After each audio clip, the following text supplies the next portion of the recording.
ব্যক্তিত্ব সম্পন্ন ব্যক্তিকে কোনো মালিক পক্ষ প্রধান ব্যক্তি বানাবে না। এই চাকরিটা তো আমি আমার যোগ্যতা দিয়ে পাই নাই। যে লোকটাকে 6 লাখ টাকা দিচ্ছে সে আসলে 6 লাখ টাকার লোক না। মানে একটা সময় তো আসলে গণমাধ্যম আমরা দেখতাম যে বড় বড় সাংবাদিকরা তারাই ছিলেন অল ইন অল একটা হাউজের। এখন তো আসলে বিভিন্ন প্রতিষ্ঠানের পত্রিকা, যতগুলি বাংলাদেশে যতগুলি পত্রিকা আছে সবগুলি। তো এইটা কি আপনার কাছে মনে হচ্ছে সাংবাদিকতার ক্ষেত্রে বড় বাধা? এটা একটা বাধা, এটা অনেক বড় একটা বাধা। এটা কি ওয়ার্ল্ড ওয়াইড চিত্রটা এমন? ওয়ার্ল্ড ওয়াইড এইভাবে না, কারণ ওখানে হয়েছে কি আপনার ওয়ার্ল্ড ওয়াইড অন্যান্য দেশে যেটা হয়, উন্নত দেশগুলোতে প্রফেশনালিজমটা গড়ে ওঠে। আচ্ছা, আমাদের এখানে সেটা এখনো গড়ে ওঠে নাই। যেমন ধরেন একটা মালিক, যে কোনো একটা পত্রিকার মালিক হোক, সে হয়তো মনে করেন আপনার ওষুধের ব্যবসা করে।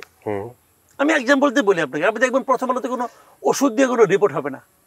আচ্ছা, দেখে পাবেন না। ডেইলি স্টার প্রথম আলোতে ঔষধ দিয়ে, ওষুধের যে কতগুলো 2 নম্বরই আছে, কোনো রিপোর্ট তারা করবে না। কেন করবে না? কারণ তাদের ওষুধ কোম্পানি আছে। আচ্ছা, এবং ওষুধ কোম্পানিগুলো একটা সমিতি আছে, সেই সমিতিতে তারা পাওয়ারফুল, অতএব তারা এদের বিরুদ্ধে করবে না, রিপোর্ট করবে না। খুব সিম্পল কিন্তু। তো এখন একজন সাংবাদিক সে যে বলবে যে না এটা রিপোর্ট, এটা নিউজ, এটা আমাকে দিতে হবে, এটা বলার মতো গার্ডস তার নাই।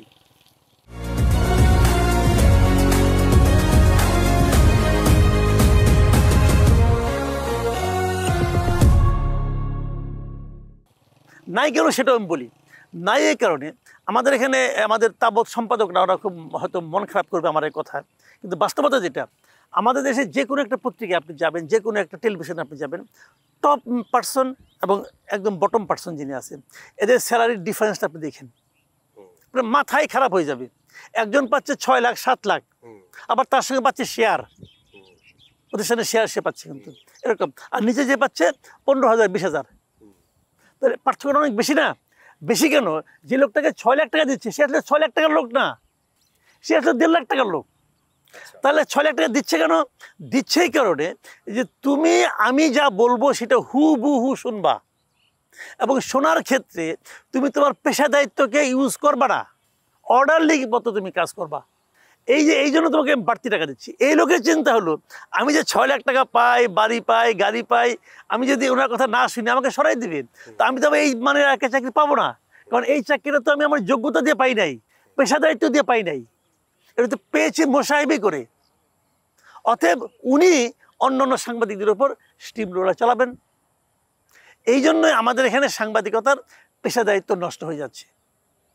ব্যক্তিত্ব সম্পন্ন ব্যক্তিকে কোনো মালিক পক্ষ তার পত্রিকার অথবা তার মিডিয়ার প্রধান ব্যক্তি বানাবে না।